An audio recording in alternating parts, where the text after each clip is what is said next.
Muy buenas tardes, buenas noches, bienvenidos señoras y señores. Después del informativo es el momento de debatir de la actualidad que les hemos dado a conocer precisamente en este informativo. No solo de Asturias nos vamos a ocupar, ni mucho menos, hay temas además nacionales que afectan, que terminan afectando también a nuestra región y ¿por qué no hablar de ellos? Vamos a hablar, por ejemplo, de cómo en las últimas horas el juez Garzón, que ha salido, parece bastante recuperado del hospital, asegura que ve indicios contra parlamentarios del Partido Popular y cómo el Partido Popular se ha querellado contra él. Y nos vendremos a Asturias para hablar cómo nos puede afectar a nosotros el que el gobierno haya decidido por el estatuto catalán dar 800 millones más de euros a Cataluña. Vamos a hablar de eso y de otras muchas cosas, de lo que además nuestros invitados quieran y propongan. Aquí no hay nunca guión escrito, así que les doy la bienvenida a los tres. Roberto Roces, por el empiezo, abogado. ¿Qué tal, Roberto? Muy bien, buenas noches. Buenas noches, bienvenido. Gustavo Bueno, profesor de Filosofía. ¿Qué tal, Gustavo? Buenas noches. Muy buenas. Y Emilio Huerta Triqui, ex secretario general de Comisiones Obreras. Buenas noches. Buenas noches. Bueno, empezamos por donde queráis, si queréis, por temas, asuntos nacionales, como lo de Garzón. Ya decíamos, ha salido, parece pletórico de esa crisis de ansiedad que sufrió, de ese amago de ansiedad, no sé exactamente lo que fue, pero que le tuvo durante 3 o 4 días en el hospital y ha salido pletórico y no parece que vaya a renunciar a este caso, ¿no? No, por supuesto, es muy tozudo, es un juez muy tozudo.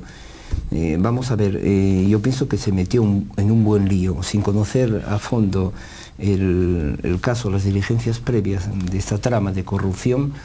Yo pienso que Garzón, desde el momento que tenía conocimiento de que había gente aforada, es decir, un parlamentario o un senador o un diputado que están sometidos por cuestiones de privilegio, no la jurisdicción ordinaria del juez que le corresponde del lugar donde ha sido cometido el delito, sino al Tribunal Superior de Justicia de Madrid, en este caso de Madrid, o bien al Tribunal Supremo, dependiendo de que sea senador o diputado.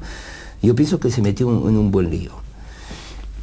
La querella, aún sin conocer el caso, la querella del Partido Popular yo pienso que está fundamentada. Desde el momento que hay una persona aforada, un diputado, un senador, un juez ordinario no tiene por qué conocer el asunto, sino dar traslado de inmediato a la jurisdicción que tiene competencias para instruir un delito donde está imputado una persona aforada. Bien, técnicamente, si ellos así, el Tribunal Supremo, que es competente para juzgar un delito de prevaricación contra un juez, si ellos así, yo pienso que técnicamente, jurídicamente, el delito de prevaricación ha sido cometido, sobre todo por parte de un juez, que es un delito gravísimo. Que un juez cometa un delito de prevaricación es un delito gravísimo para un juez. Si uno va a ver las sentencias en las que ha resultado condenado un juez por prevaricación, solo las encontramos en materia de arrendamientos urbanos, cuando se lanza de un domicilio a una persona sin haberla juzgado previamente. Consecuentemente, el delito de prevaricación es un delito gravísimo para un juez. Recordemos que el juez Gómez de Liaño ha sido juzgado y condenado por un delito de prevaricación y ha tenido que abandonar la carrera judicial, ahora es abogado. Pero claro, el juez Gómez de Liaño atacó al emperador de España, porque en España no solamente tenemos un monarca, un rey, teníamos un emperador que era el señor Polanco, y meterse contra el señor Polanco era una tarea muy... Casi la pagó. Sí, y así le costó cara, ¿eh? Veremos a ver cómo reacciona el Tribunal Supremo. Claro, ¿quién juzga a un juez? Otro juez. Bien, aquí yo pienso que sin conocer, insisto, sin conocer las diligencias previas, cómo las ha abierto, cómo las ha practicado el juez Garzón, sí ha imputado a un aforado y si le ha tomado declaración, pero simplemente si ha tomado una resolución imputando a un aforado, ahí técnicamente, jurídicamente, interviene el delito de prevaricación. Pero además quisiera añadir que el juez Garzón no tiene por qué estar en la judicatura. Ha demostrado parcialidad política continua. Evidentemente que hay una trama de corrupción. ¿En qué partido no hay corrupción actualmente? Pero ha politizado esta trama de corrupción.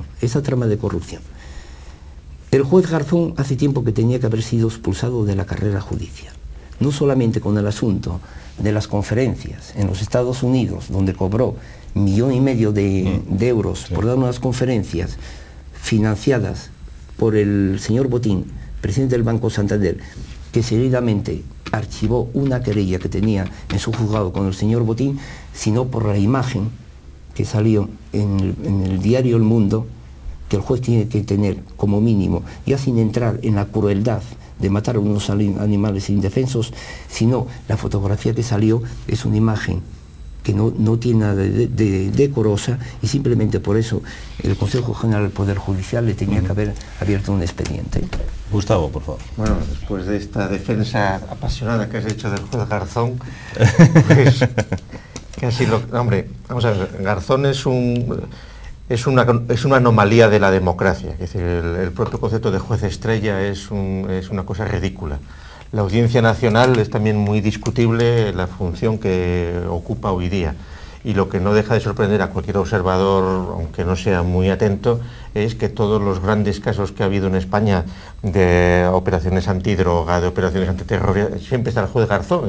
Parece como Dios, se decía de Polanco, que era Jesús del gran poder, porque era como Dios, estaba en todas partes. Garzón está en todas partes. Y tan en todas partes estuvo que hasta se presentó como candidato del Partido Socialista, pero claro, Garzón tiene una terrible falla fisiológica, y es que tiene una voz de pito que le impidió participar en política. ¿Sí? Cuando él se pone a hablar, pues es ridículo, es decir, no tiene condición ninguna para... Tampoco como redactor es una gran figura, porque las sentencias, yo he leído algunas cosas que ha escrito y es patético, las cosas que hizo de la memoria histórica y tal, que está mal redactado, con argumentos pedestres. Sin embargo, el misterio es cómo se mantiene este hombre ahí. Yendo al caso inmediato de ahora, que toda la prensa diga que el juez Garzón, como tú has dicho ahora, acaba de decir que hay implicados, diputados, etcétera, bueno, pues hay razón de más para tener que haber dejado el caso ya hace tiempo. Si está haciendo todas las artimañas tramposas de alargar, de ponerse enfermo un día, de consultar ahora si efectivamente tiene que dejarlo y dar 48 horas para que le respondan, que está necesariamente alargando el asunto para que pasen las elecciones del domingo que viene, y evidentemente aquí el juez Garzón está devolviendo favores, y aquí seguramente las víctimas de toda esta operación pues van a ser los pobres venados. Es decir, la próxima vez que se junten él y su amigo el exministro en una cacería, pues se van a ensañar ya, es decir, que no los van a matar a tiros, sino seguramente los van a desgarrar. Abocados. Es decir, que va a ser, si antes el que era la víctima era el perro, el que llevaba los palos, en estos personajes que ya son más refinados y ya les gusta matar pues caza mayor, pues nada, es decir, que va a disminuir el patrimonio cinegético español abundantemente. Sí, yo dos rasgos políticos, yo creo que se dijo bastante, y lo que cualquiera a nivel objetivo tiene que entender, y yo creo que lo entienden, es que como mínimo hasta los más favorables a Garzón entienden que hay cuestiones malísimas de Garzón.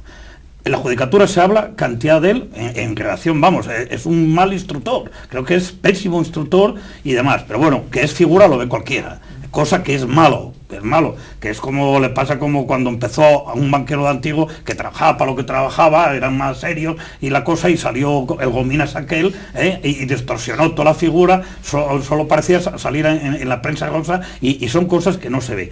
Y aquí, hombre, una cuestión que me llamó la atención siempre, que el argumento que se diera en un caso como este, que hay que ir a tope, y ante la corrupción a tope, váyase, y cuando se coja, se hagan las cosas bien, y a la cárcel toda esta maraña de corruptos que seguro que van a aparecer y que van a estar ahí. Ahora bien, lo que no se puede hacer un elemento político cuando hay dos campañas. Señor, ¿usted por qué no espera que terminen, que dentro de 15 días termina? Sigue con la instrucción y empieza a implicar. Por usted lo que está haciendo ahora es algo de gente de un partido político, que seguro que van a ir a la cárcel a lo mejor a algunos de ellos, pero que implican en líneas generales a todo el partido político. Y se diga que es porque la policía, augura él que fue la policía, que podía haber facilidades de fuga. Oiga, venga para acá, en los tiempos y con los medios que tenemos, sabiendo que hay aquí 37 personas y que ustedes van a vigilar eso, no me diga que va a haber marcha. Es que es una decisión. Y no es la primera vez. Política, no, ya. Las filtraciones a determinados medios al margen de filtraciones, al margen de qué medio sale, en qué batalla mediática se da, que está presionando por lo que está pasando también en su situación financiera, etcétera, etcétera. Pero es más gordo. Hoy acaba de pasar, yo no sé, que verdad que no lo leísteis a última hora. Ya no quedó en la querella solo. Es que al hacer la providencia que hizo, porque imputa también, parece que le llegó 3 horas antes de la policía, donde hay un senador y un diputado. Es decir, que ahora ya no es solo el Consejo del Superior de Madrid y de Valencia, donde se le mandó sino que hay al Supremo. Y entonces arguye ahí para salvarse. Pero aparece en un medio digital otra filtración nuevamente, que debe venir del país, indicando los nombres de 4. Y sale Garzón con un tiro, librando a Pons, que no está metido ahí. En función a eso, ahora mismo el PP acaba de meter otra, porque considera que está él imputando a los otros 3 antes de levantar el secreto sumario. Está razonando que los otros 3 sí son, no son. O sea, que se ha metido un poco lo que es Roberto también en un buen lío. Yo no sé hasta dónde va a alcanzar eso, pero bueno, después del follón, de la caza, de todo este tinglao y la madre, bueno, lo que lamentablemente algo que tendría que llevar unas líneas normales, una justicia normal, para sacar los que son corruptos, etcétera, sin mezclarlo en una campaña de este tipo y demás, tendríamos que estar en todos los medios, hablando de la crisis, que cada día que pasa hay elementos graves nuevos, y opinables tremendos. El director del Banco de España, van a intervenir bancos, no van a intervenir, quién está, cómo se va a intervenir, vas a dejar los que ladraron, o sea, los que robaron ahí metido con la gallina a la zorra, o vas a decir, sí, intervengo, meto, pero voy a mandar a esta banca y usted y esta directiva me va toda la... porque fue un desastre lo que hicieron, vamos a seguir políticamente en las cajas mandándonos que no va. Bueno, pues estamos con todo este follón, que tenía que seguir un curso normal si creyésemos en la justicia, pero como está tan tocada la justicia y hay 2 millones de paisanos esperando las cosas más normales para ellos y no resuelven. En principio, estamos hablando de corrupción, no hay que hablar de presunta corrupción. Bueno, sí, ¿Por qué? Porque siempre la casualidad es que cuando hay un proceso electoral pasan cosas de estas. Y no hay que olvidar, como la justicia es muy lenta, luego se olvidan. Todas aquellas operaciones que hubo hace 2 o 3 años en Canarias, con televisión, detuvieron un montón, luego quedaron todo sobreseído, no hubo ni juicio. Y entonces eso ya ha pasado varias veces. Es decir, un montón de operaciones mediáticas que luego, yo no sé, seguramente corrupciones hay sin duda. Porque hay una batalla más mediática en torno a esto. Claro. Porque ahora aquí empezaron a tirar y ahora aparece, pues hoy aparece en la foto el Nacho Quintana con el magnate gallego en su barco en el verano, de continuación desde su consejería o las que domina él como vicepresidente, que dio dinero en la que. Quiero decir, hombre, igual aparece mierda para todos y a ver si fueran a la cárcel todos los implicados, por lo mejor libramos una batalla democrática en este país, cosa que dudo tremendamente, porque al final taparán unos con otros, ¿no? O sea... Has dicho Nacho Quintana, te ha fallado el... Anchón Quintana, bueno. Nacho Quintana era otro que había por aquí. Anchón Quintana, querido. Por aquí, por Llanes. Te hemos entendido. Lo que efectivamente falla son decisiones de los jueces con firmeza para condenar no solamente ahí el caso Marbella. Marbella fue, y además que era un partido totalmente no estaba entre los partidos mayoritarios, pero yo pienso que los jueces debían tomar más a pecho investigar los casos de corrupción. Pero claro, aquí estamos hablando que estamos en un sistema acusatorio, y los jueces esperan las acusaciones, sobre todo del Ministerio Fiscal, y ya sabemos que el Ministerio Fiscal es dependiente totalmente del poder político, pero los jueces tienen su parte de responsabilidad de que no se ataje drásticamente la corrupción que hay en España. Y decir que felizmente no todos los jueces están contaminados por la política. Hay una minoría. Lo que yo puedo como profesional testimoniar es que la mayoría de los jueces son objetivos, son honrados, que están a su trabajo, que están saturados por el trabajo, y lo que les falla para que la justicia sea eficaz son medios materiales que todos sabemos que en España la justicia carece de medios materiales. Es más, en Francia y en Alemania hay el doble de jueces por habitante que en España, y la última huelga de los jueces está plenamente justificada. Veremos a ver cómo el nuevo ministro de Justicia, después del lapsus de justicia, con la presencia en el Ministerio de Justicia del señor Bermejo, veremos a ver si este es una persona más razonable. Poco se necesita para ser más razonable que Bermejo, y solucionamos al menos el problema de la justicia, que es un servicio fundamental en cualquier Estado.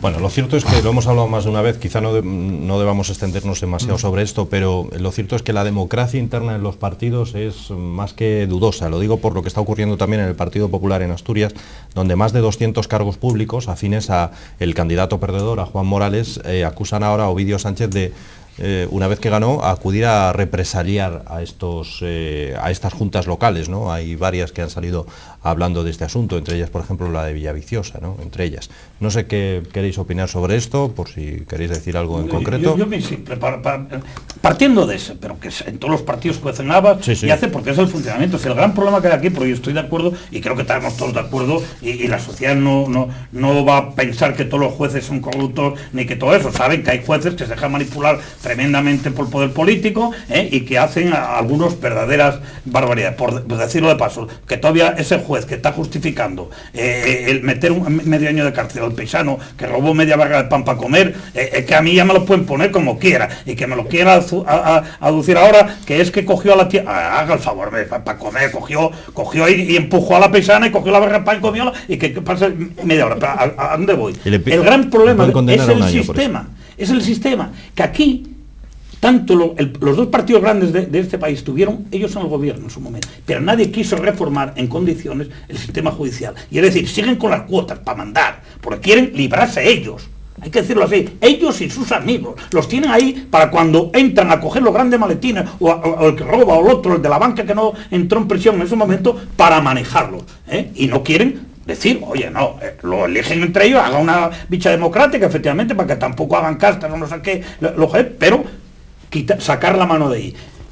El tema de votación, bueno, el tema de votación, aquí, mientras ya no se pase a listas abiertas, aunque sean proporcionales, donde puedas poner más de los que van, que son 10, cada partido que ponga 20, obligarlos a poner 20, y el ciudadano pueda hacer la criba. Vale. Y entonces el paisano no depende del secretario general, que los nombra a dedo, que machaca y dice quién va, quién no va, y que cuando, costándote tanto lo que te cuesta moverte dentro de algo contra el poder del propio partido, de lo que sea, de la organización que sea, automáticamente a las primeras de cambio no lo asumen, y empieza a haber esta prueba.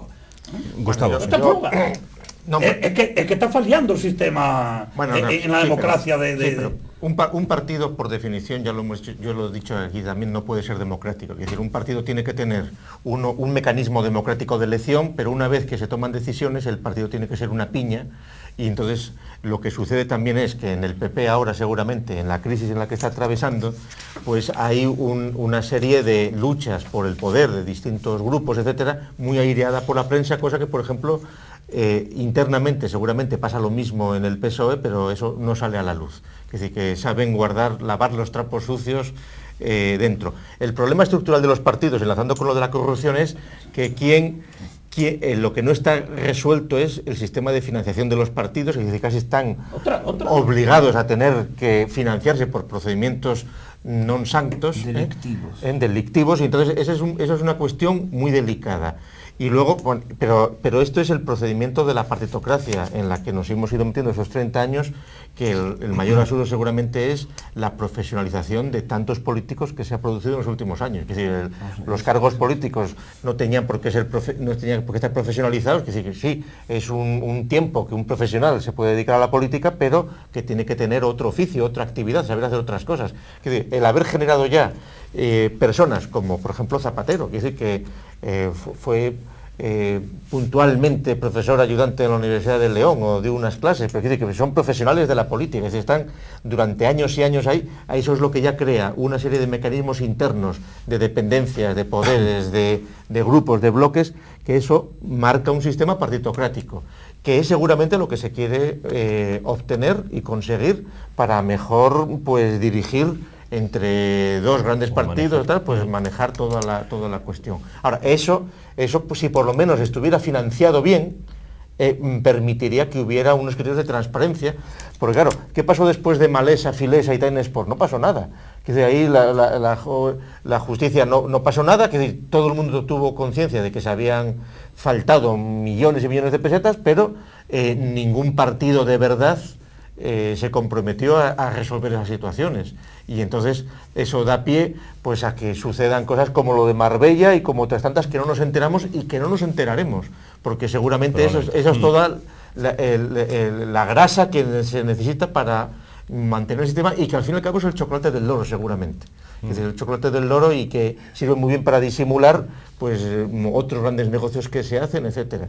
Pero quítate esa frase, ¿cuál? que ya te ha pasado de moda, porque esa precisamente es la causa del aparato para seguir mandando y enclaustrar, que los trapos sucios se lavan adentro. Cuando no tiene defensa la gente, tiene que salir a donde sea. Y un partido que actúe en democracia, que se actúe tal, no tiene que importar, aunque haya diferencias internas ideológicas y demás, a ver, que salta la pena, que salta los medios, que la población se entere, porque es mentira que se entera por otra cosa. Se cuecen en su salsa, no hay participación, porque no hay. Sí, a mí me parece muy bien que haya participación, pero que lo que tiene que... otra por decir, también. Lo que tiene que quedar... ayuntamientos, la financiación de los ayuntamientos, y la que trajo en este país, por no tener tal, pues trajo eso. Que Gustavo, para dar permiso a Roberto, ¿no? Sí, bueno, lo que está haciendo la dirección actualmente del Partido Popular frente a aquellos que no comparten la dirección del Partido Popular, bien, eso no es democrático.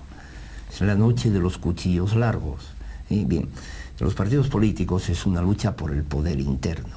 Y cuando tú dijiste que en el PSOE, que no se da, al menos no se exterioriza esa lucha por el poder, sí. Recordemos el golpe de Estado que dio Areces en Cajastur. Sí, bueno. Ahí se vio también la noche de los cuchillos largos por parte de la reacción de los villistas. O en la agrupación municipal socialista también. Exactamente. De Oviedo. No, todo eso. Exactamente, sí existe. Bueno, eso no es democrático, pero estamos hablando de un partido político donde existe lo que se llama un matiz, la lucha por el poder. En la lucha en Oviedo, en cuanto hubo 15 o 20 que se movieron en la foto, los echaron, pero en 3 minutos, vamos. Lo dijo muy bien, quien se mueve no sale de la foto. Cosa que en el PP no pasa, parece, ¿no? ¿Cómo se puede solucionar las noches de los cuchillos largos en los partidos políticos? Precisamente con las listas abiertas. ¿Y cómo se puede poner término al político profesional? Precisamente con las listas abiertas. Pero quien legisla son los partidos, no les interesa las listas abiertas. ¿Se puede hablar entonces de democracia? Respuesta no. Ya la democracia representativa tiene muy poco de democracia. Sabéis que tenemos 3 clases de democracia: la representativa, la semidirecta y la directa. La directa es la que se practicaba en Grecia, en Atenas, y la que se practica también hoy día en Suiza, donde el pueblo propone una ley y la vota el pueblo. La semidirecta es donde la ley viene de arriba y la vota el pueblo a través del referéndum. Y la representativa, tú te limitas a votar y aquí... Y punto. No participas. Consecuentemente, si las listas fuesen abiertas, terminaríamos con las noches de los cuchillos largos en los partidos políticos y también con el político profesional. Sí, bueno, la democracia griega que tú has mencionado directa, claro, era una oligarquía rodeada de esclavos, de metecos, y entonces era una élite que tomaba decisiones entre por concepto Ahora, y lo de Suiza sí, ahora, esa democracia directa de Suiza es también pura apariencia, porque ahí sí, efectivamente, un cantón se reúnen para ver si se pone un semáforo o si admiten a un ciudadano no, pero hay mucho, nuevo, un montón de cosas. Bueno, tienen montones y votan 20 cosas cada vez y esas cosas, todo sí, pero en realidad las grandes Suiza es un caso especial de país. Es decir, que las democracias después de la Segunda Guerra Mundial son partitocráticas, son democracias de mercado pletórico y donde las listas cerradas y bloqueadas es el procedimiento más seguro para seguir manteniendo el equilibrio que hay. Es decir, es una apariencia de democracia.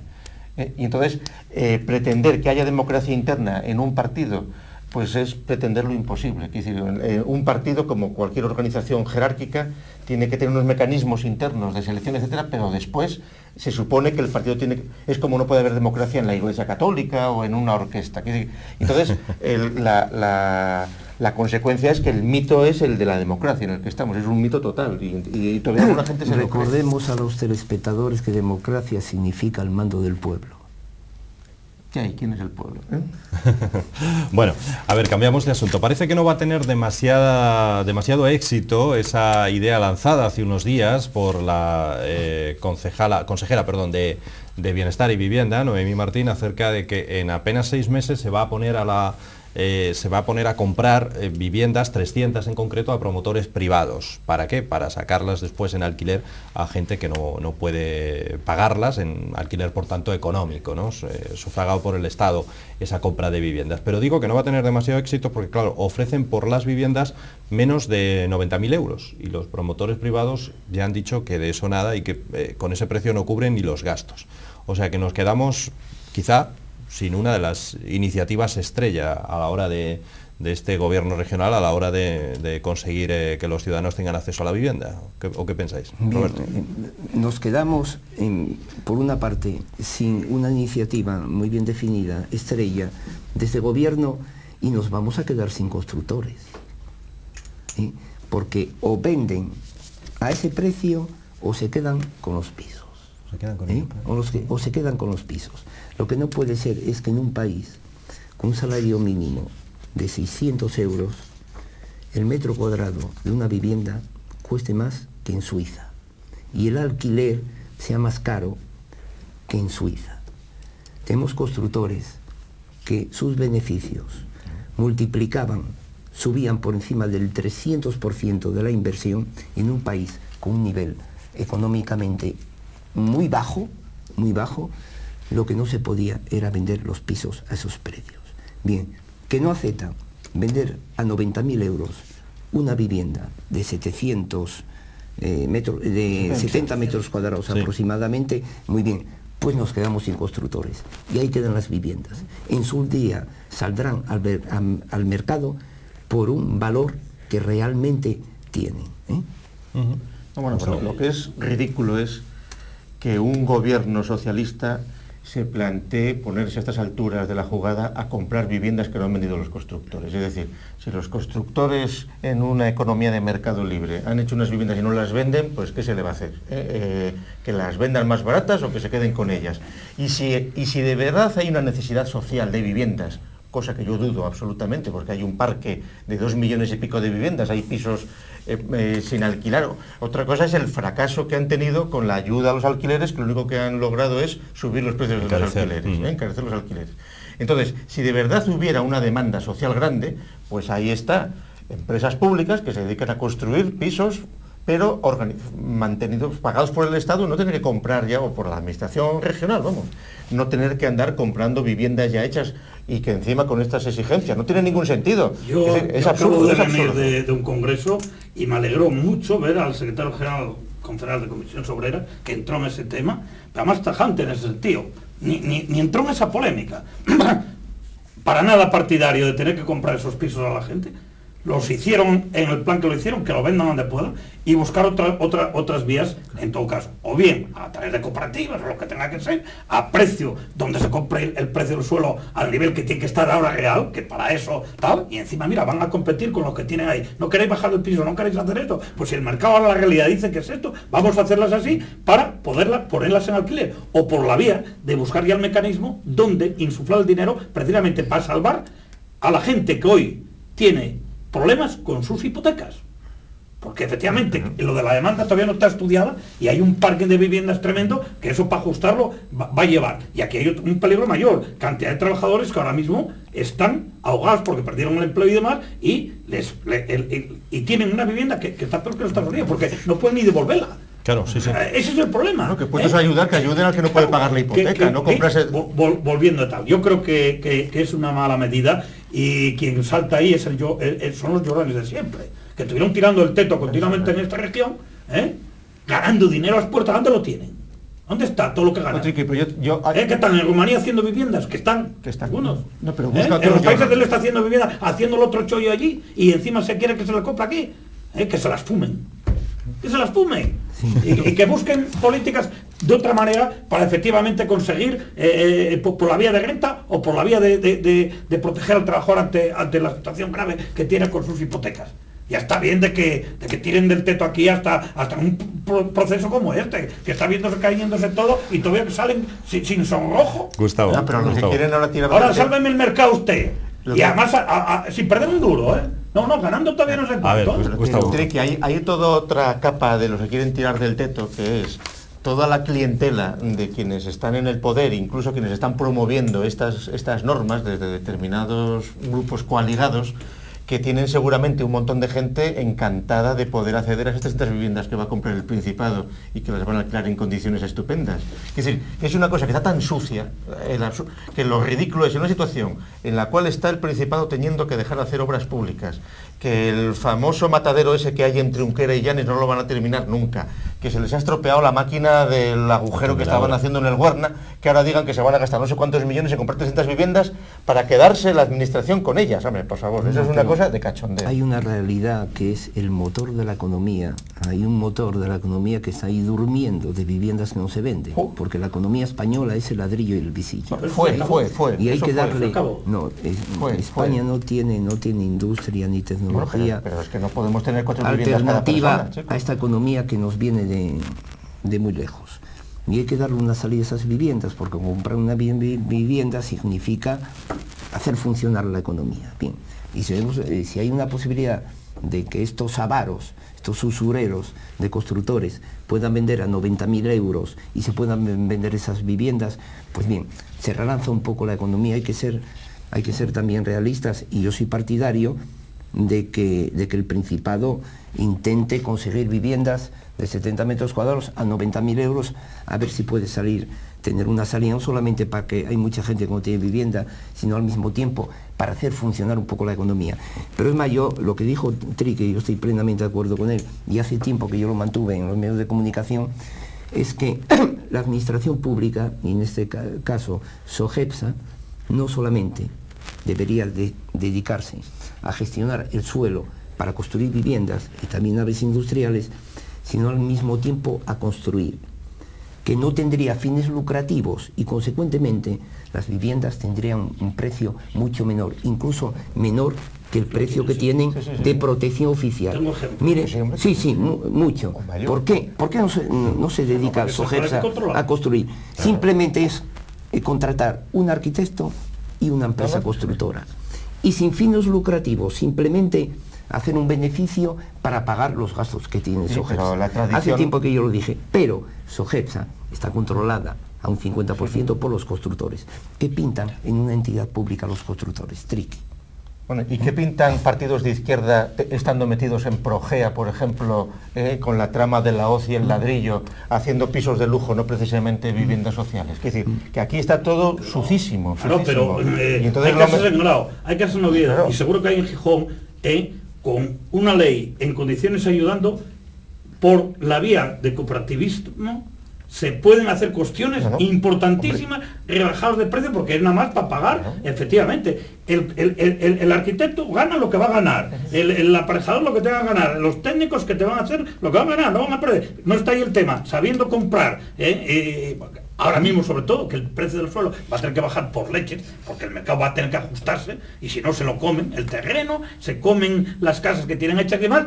Hay vías y mecanismos desde el gobierno, si quisiera, para hacer y controlar eso. ¿Que se desmadra en todos los sitios? Sí, pero por ejemplo, yo vi que no fue igual un sindicato y a dónde se metió haciendo cooperativismo que otro sindicato, como fue Comisión Obrera, que acertó en todo lo que tiene, no tiene ni un solo follón, hizo. ¿Qué pasó? Pero ahí está el tema. Cuando el otro sindicato quiso ir tan allá, que iba en competición pura y dura como constructor prácticamente, claro, los empresarios lógicamente dijeron, ¿qué pasa aquí? Y fue el gran Bajo el Se mandato metieron hasta atrás, porque no, un sindicato tampoco puede ir por la vía de querer competir o ser cosas. No, déjeme en mi parcela, yo compro mi terreno, permítame eso, para mis trabajadores afiliados, que no va a desvirtuar en todo caso la competitividad de lo que tienen, y eso te cuesta mucha gestión y llevarlo, porque si no, te saltan las ratas también por Sí, el medio. pero la Si tú situación dejas ahora es eso ahí, otra, Triqui. La situación ahora es que en Asturias concretamente, yo te aseguro que no hacen falta viviendas.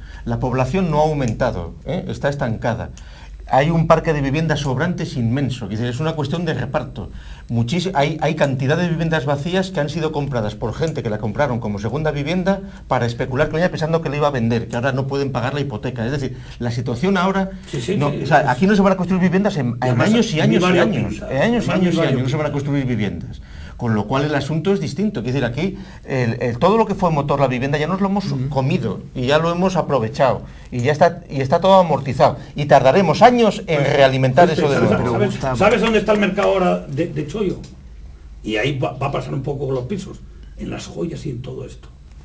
Quien compró mucha joya, tenía mucha joya y está vendiendo, o sea, a precio barato. ¿Por qué? Porque hay familias que han quedado los dos en paro, que tenían un nivel de que iban por no sé qué, y lo que tú dices, hay gente ahora que con las dos viviendas es que no tiene para pagarlo, pues va a tener que vender a precio, porque van a necesitar dinero hasta para comer. Y va a tener que venderlo como pueda. Acabamos eso con va el a bajar, tema, con lo último, y con el debate no por tardará último que muchos meses queremos. más Yo pienso que Gustavo tiene razón, hay muchas viviendas inutilizadas. Y ya dan a bajar el 30, la vivienda, no quieren decir. Vacías, inutilizadas. Y ahí tenía que intervenir el mecanismo de la expropiación forzosa, por razones de utilidad pública para aquella gente que no tiene.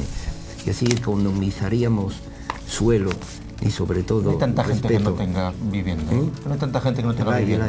No. Es decir, puede tener una vivienda en condiciones malas, en la casa, no sé qué, pero no es una situación tampoco... Que aquí parece que se presenta el panorama como si estuviera la gente en la radio. No, sobre todo no es así, que España... no exageremos. En España tenemos una cultura de la propiedad, que es un error. Un error no, eso fue el éxito del franquismo. El 90% de los españoles, cuando murió Franco, tenían vivienda en propiedad. Otra cosa es que todo el mundo ya haya dejado la casa que tenía en la barriada y quiera una cosa mejor, que es normal, pero esa casa se mantiene normalmente, Ojo. Señores, nos quedamos sin tiempo. Les agradecemos como siempre que hayan estado con nosotros en este debate público en el que seguramente, probablemente estarán de acuerdo o no con lo que hemos dicho, pero para eso está precisamente esta serie de debates. Mañana volvemos con el informativo y posteriormente, después de ese informativo de las 8:30, con el debate público correspondiente. Gracias, hasta mañana, buenas noches.